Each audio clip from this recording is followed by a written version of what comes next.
Good morning and welcome back to News Talk 107.1. We are proud to present Miss Sarah Steelman running for U.S. Senate. Good morning, Sarah.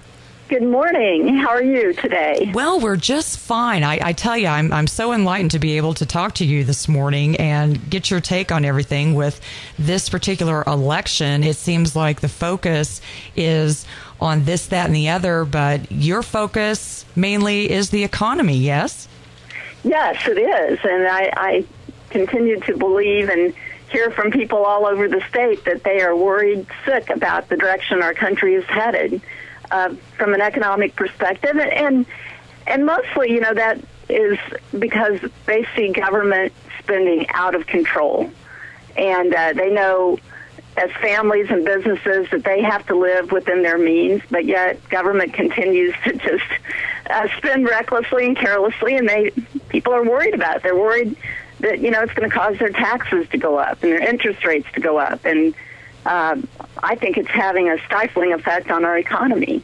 And Sarah, you're you're a familiar face to Missouri because you are from Rolla, and you served as treasurer for the state of Missouri back in 2004 to 2008. So you kind of know on a state level of what finances are and where we need to spend our money appropriately. Well, yes, I've served as state treasurer and in the state senate, as you said. And, in Missouri, we balance the budget. Mm-hmm. We have a AAA rating in this state, one of 9 states in the country to have and keep that highest rating.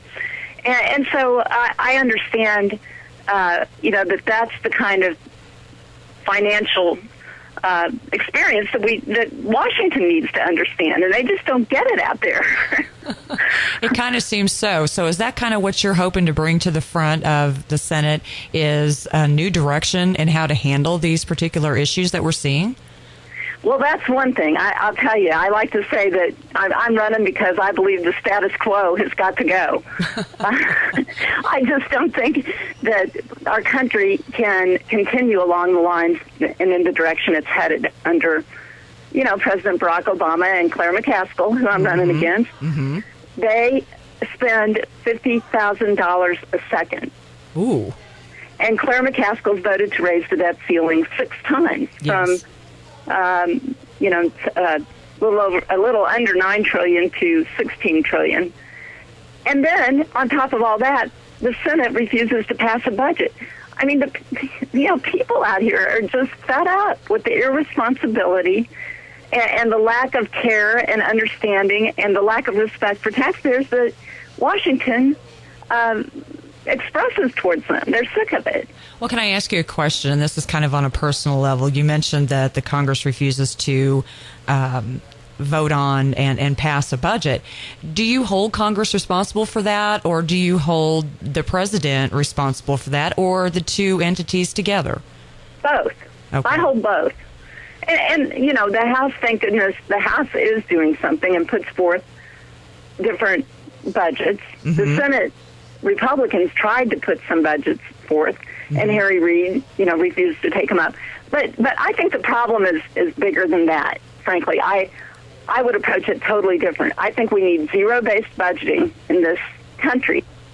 When you go back in and you look at every single program and you start cutting out the waste and you get rid of programs that the government has no business in running or having anything to do with, and that aren't constitutional. And then you push things back to the state that the states and local governments can more efficiently and effectively manage. That's what needs to be done. Right now, they just get, these vague guidelines that they call budgets. That's not a budget. Right. So you would agree that our current administration and our current government is spending out the wazoo, and basically we need to become more responsible with our finances. Absolutely. And there are ways to do that. It just takes people with the courage and the political will to do it. And what does that mean? That means that you might make some people mad. That means that you might even make your own party mad at you. Mm-hmm. And I've never been afraid to do that. I've fought the establishment in this state, and despite the political consequences, I think that those are the kind of people that we need in Washington. I happen to be one of those. I'm not afraid to take the powers that be on and fight for the people, which is the people are getting lost in this whole battle and what's important to them. So you're saying basically we need to reestablish our government entity with a little backbone then.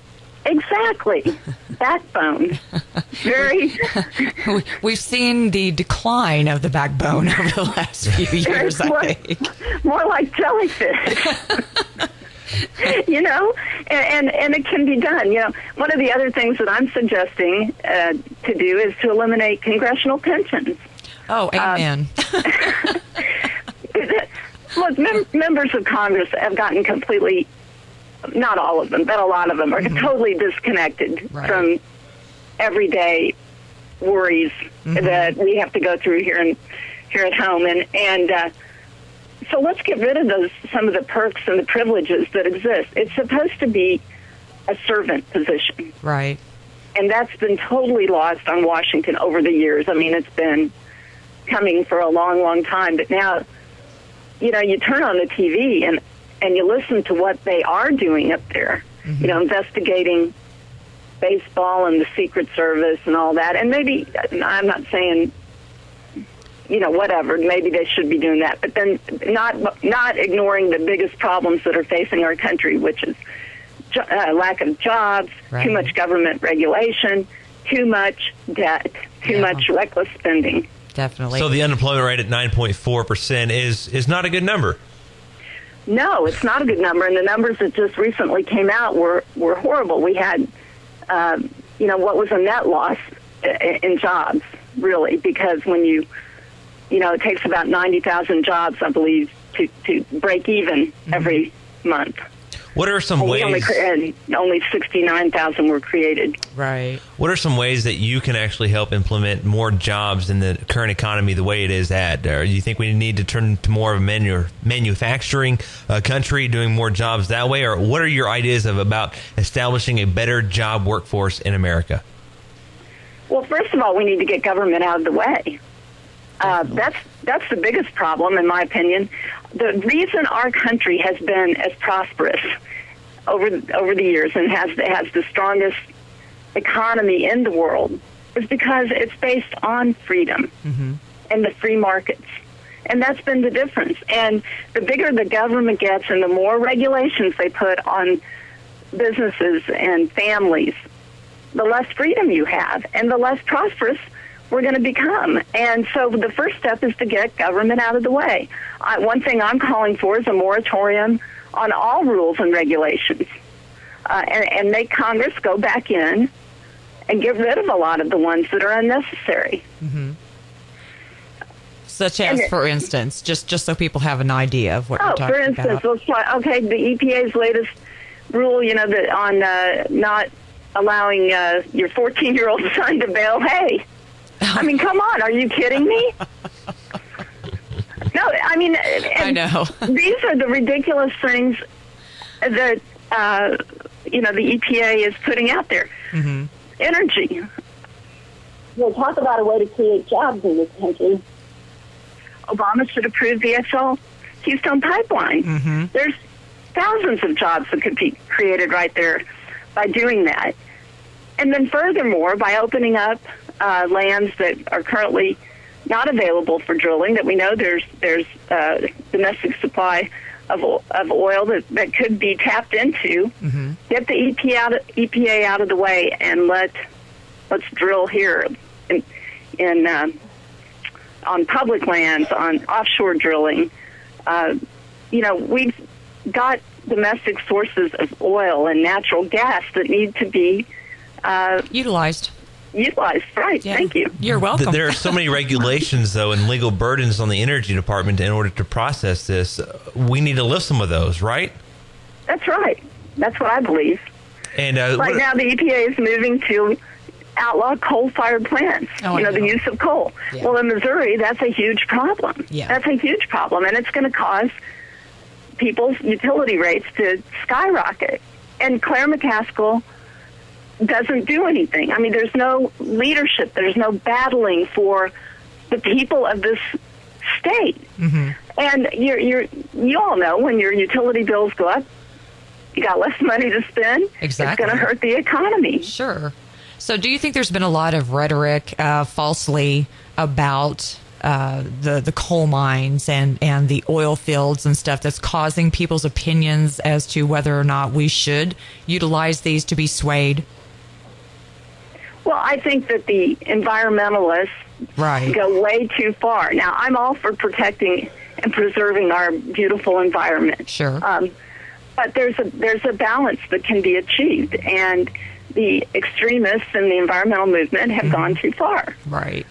And coal, there's scrubbers on coal plants now. Clean coal is burned. This cap and trade approach is scary, and we've got to put a stop to that. Either I know that Congress did, but they're trying to go through again the regulatory process without Congress. That's the kind of thing that has to stop. Yeah. Congress authorizes these bureaucracies. Bottom line, they don't exist without law. We've got to get Congress more responsive to cutting budgets and repealing laws, so that the bureaucracy is no longer out of control. Yeah, they've kind of been non-existent during this administration, haven't they? To a certain point, as far as, really wanting to dig in their heels and do anything productive along these lines of the economy and the EPA. It's almost like we were talking about the backbone issue. They're lacking backbone in standing up to the president. Exactly. I mean, Congress or the House has passed bills, and then they go to the Senate to die because the Democratic Senate does nothing. Right. Zero. Right. But I still think we need more really go get them, stand up and fight kind of people who are willing to push and push and push on Obama and Harry Reid to do something. Right. Definitely so. Sarah, you are going to be running on August 7th for the primary ticket of the Republican Party. Sarah Steelman is joining us here again on News Talk 107.1 The Point. And you're going to be running up with a number of other candidates for the Republican Party. And then once you tackle that, then you'll be going on to compete against the Democrat Party nominee, which is Claire McCaskill. Do you find your platform going to be changing anything soon after you win the August? Let's say you're going to win the August 7th primary. What is your tactical situations you're going to be going out against Claire McCaskill? Well, it's going to be the same thing. I mean, I believe in a set of principles that have worked for this country for a long time. It's just that the government has completely drifted away from those. Smaller government and low taxes and less intrusion by the federal government. And so those are going to be my guidelines to begin with. And people can go on my website, sarahsteelman.com, and find out some of the policies that I put forth. I have what I'm going to do in the first 60 days of office spelled out, and that's what, now through the primary and against Claire McCaskill. There couldn't be any more difference between me and Claire McCaskill. I mean, she's basically, and it would boil down to this. She believes that government has the solutions, that more government spending is the answer to our problems. I believe in individual liberties and freedom, and that people can make decisions about their own lives, about their own health care, about their own child's education, about their own businesses better than government can. And that's that is the big difference between the two of us. And so this is going to be a battle of big ideas. And what kind of government do you want? Do you want a government that's telling you what to do all the time and second-guessing everything that you do? Right down to what was the last thing we saw in New York about banning big cups. Oh, the big gulps? Yeah. The big gulps. I mean, come on. We really want government regulating, the portion of chocolate that you can eat too. Exactly. I'm looking for that one. Now, me either. They wouldn't think it'd be very pretty if they regulated my chocolate. But me too. They could have a lot of angry people. Well, therein we'll bring in the Second Amendment. How do you feel about the Second Amendment and President Obama's wanting to abolish the right, to bear arms? I will fight to protect the Second Amendment, and always has. I'm a NRA member. I have my own gun, and I was the co-sponsor of conceal and carry in the state, and I will not let that happen. I will protect every one of our constitutional rights. Right. That just seems to be one of the main ones that a lot of people are focusing on right now because of the way things are going in the government. We're seeing, if they take away our guns, then, we absolutely lose all control, over any way to protect ourselves. Well, that's right. And that's why our founders designed it, so that we have the right to keep and bear arms, period. Exactly. No infringement on that right. Well, it sounds to me like it's true, Sarah. I heard the statement you were a Ronald Reagan Republican, and it sounds like you are, and it sounds really awesome. And I'm just going to put it out there. So far from what I hear, you've got my vote, definitely. Well, thank you. Thank you very much. You're welcome. That's important for everyone out there, too, is to go out and vote on August 7th. And know who you're voting for. Yes, it's good to be educated about every candidate who's running for each office, whether it be for Senate, for governor, for lieutenant governor, for secretary of state. The list goes on and on, even for the state levels that we're talking about, and the U.S. levels, because we got a presidential election coming up. Right. Vote for the candidate that you have read about, that you know about, that you have heard about. And just like here on the radio, we're talking with Sarah Steelman, and you can go to her webpage at Sarah Steelman, and that's with an H, S-A-R-A-H, Steelman.com, and find out all the information about meeting Sarah Steelman, how you can donate, how you can contact and get a hold of her. And get to know her very well. Sarah, I know you're a busy woman, and we appreciate so much you taking some time to talk with us this morning. Well, I appreciate being on, and thank you all very much for what you do. You're helping educate the voters, and that does matter. It's important. Well, and this is a critical election. It's very critical, and we're doing everything we possibly can. Thanks again, Sarah. Thank you. Bye-bye. Bye. And that was Sarah Steelman, U.S. Senate candidate, Republican Party. We wish her much luck in the upcoming primary election, August 7th. Once again, make sure you get to know your candidates and be informed when you go to the polls to vote. It is News Talk 107.1 The Point. Cooper and Winslow right here every day, Monday through Friday from 6 a.m. to 9 a.m.